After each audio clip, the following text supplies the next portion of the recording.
നമസ്കാരം. ഒരൊറ്റ വാക്യത്തിൽ, ശരിക്കും പറഞ്ഞാൽ ഒരു ഒറ്റ ശ്ലോകത്തിൽ എത്രമാത്രം അർത്ഥങ്ങൾ ഒളിപ്പിച്ചു വെക്കാൻ പറ്റുമെന്ന് എപ്പോഴെങ്കിലും ചിന്തിച്ചിട്ടുണ്ടോ? ഇന്ന് നമ്മൾ അങ്ങനെ ഒരു യാത്രയാണ് പോകുന്നത്.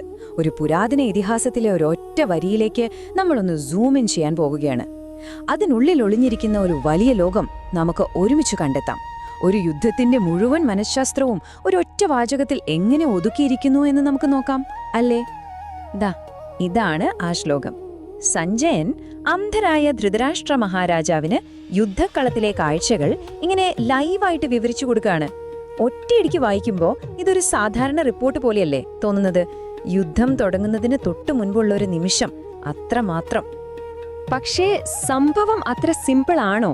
അതോ ഇതൊരു സാധാരണ റിപ്പോർട്ടിനും അപ്പുറം എന്തെങ്കിലും ആണോ? ശരിക്കും പറഞ്ഞാൽ നമ്മൾ ഇതിന്റെ ഉള്ളിലേക്കൊന്ന് ഇറങ്ങി ചെല്ലുമ്പോൾ ഒരു കാര്യം വ്യക്തമാവും. ഇത് വെറുമൊരു സംഭവ വിവരണം മാത്രമല്ല, മറിച്ച് ഒരു കഥാപാത്രത്തിന്റെ ഉള്ളിലേക്ക്, അയാളുടെ പേടിയിലേക്ക്, അയാളുടെ ഇൻസെക്യൂരിറ്റിയിലേക്ക് തുറന്നു വെച്ചൊരു വാതിലാണ് ഈ ശ്ലോകം. അപ്പോ ശരി, നമുക്കിതിലേക്കൊന്ന് ആഴത്തിൽ ഇറങ്ങി നോക്കാം. അപ്പോ ഈ സന്ദേശം മുഴുവനായിട്ട് മനസ്സിലാക്കണമെങ്കിൽ നമ്മൾ ആദ്യം അറിയേണ്ട ഒരു കാര്യമുണ്ട്. ആരാണ് സംസാരിക്കുന്നത്, ആരോടാണ് സംസാരിക്കുന്നത്? കാരണം അവിടെയാണ് കഥയുടെ ആദ്യത്തെ ക്ലൂ ഒളിഞ്ഞിരിക്കുന്നത്. നോക്കൂ, ഒന്നാമത്തെ ശ്ലോകത്തിലെ അന്ധനായ ധൃതരാഷ്ട്ര രാജാവ് ചോദിക്കുന്നത് എന്താ? എന്റെ മക്കളും പാണ്ഡുവിന്റെ മക്കളും എന്തു ചെയ്തു എന്നാണ്. ആ എന്റെ എന്ന വാക്കിൽ തന്നെ എല്ലാമുണ്ട്. സ്വാർത്ഥതയുണ്ട്, ടെൻഷനുണ്ട്, എല്ലാം.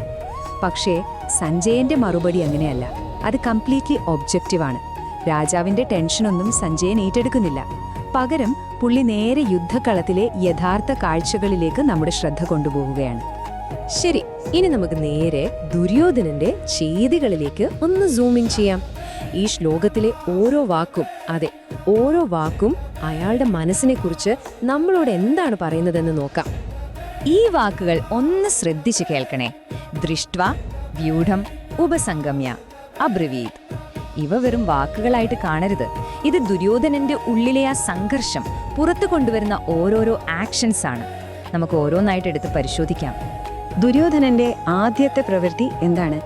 ദൃഷ്ട്വ, അതായത് കണ്ടിട്ട്. എന്താ ഇതിന്റെ അർത്ഥം?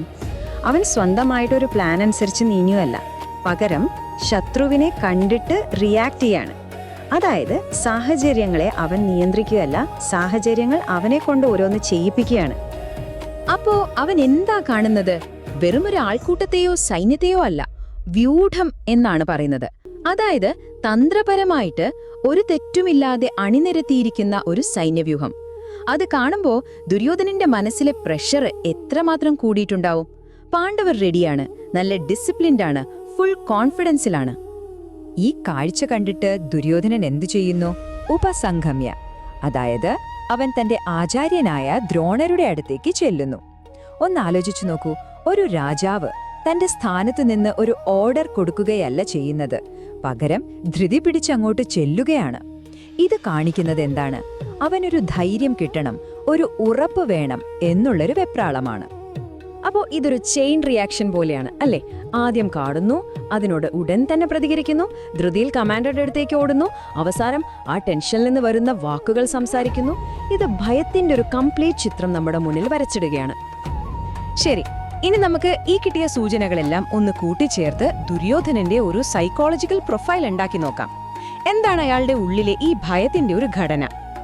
നോക്കൂ, ദുര്യോധനൻ സാഹചര്യങ്ങളോട് റിയാക്ട് ചെയ്യുക മാത്രമാണ്, അല്ലാതെ പ്രോആക്റ്റീവായിട്ട് ഒന്നും ചെയ്യുന്നില്ല.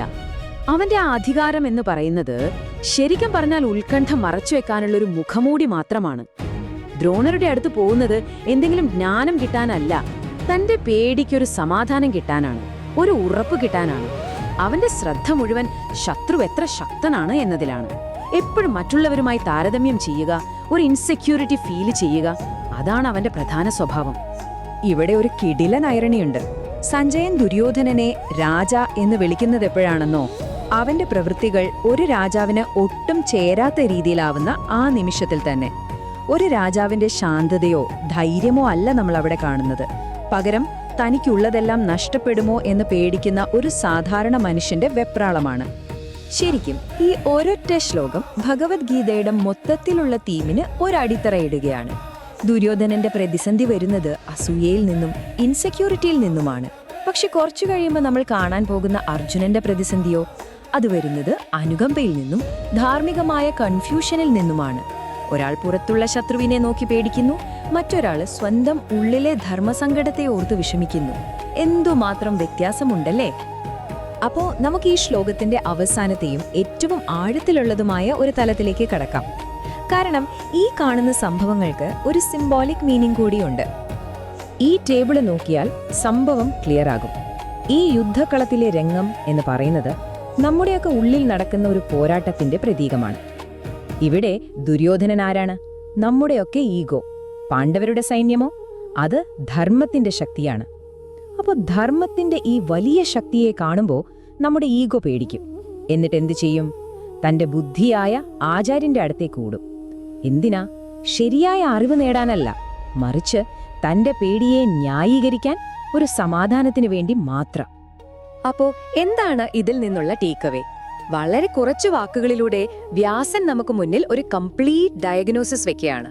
ദുര്യോധനന്റെ പതനത്തിന് കാരണമാകുന്ന സ്വഭാവത്തിലെ പിഴവുകൾ എന്തൊക്കെയാണെന്ന് കൃത്യമായി വരച്ചു കാട്ടുന്നു.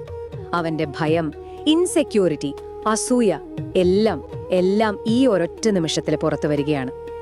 അവസാനമായി ഇത് നമ്മളെ വലിയൊരു ചോദ്യത്തിനു മുന്നിലാണ് എത്തിക്കുന്നത്.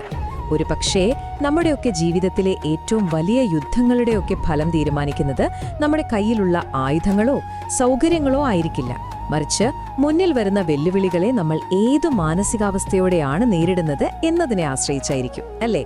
ഒന്ന് ആലോചിച്ചു നോക്കാവുന്ന കാര്യമാണ്. വീഡിയോ ഇഷ്ടപ്പെട്ടെങ്കിൽ ചാനൽ സബ്സ്ക്രൈബ് ചെയ്യാൻ മറക്കരുത്.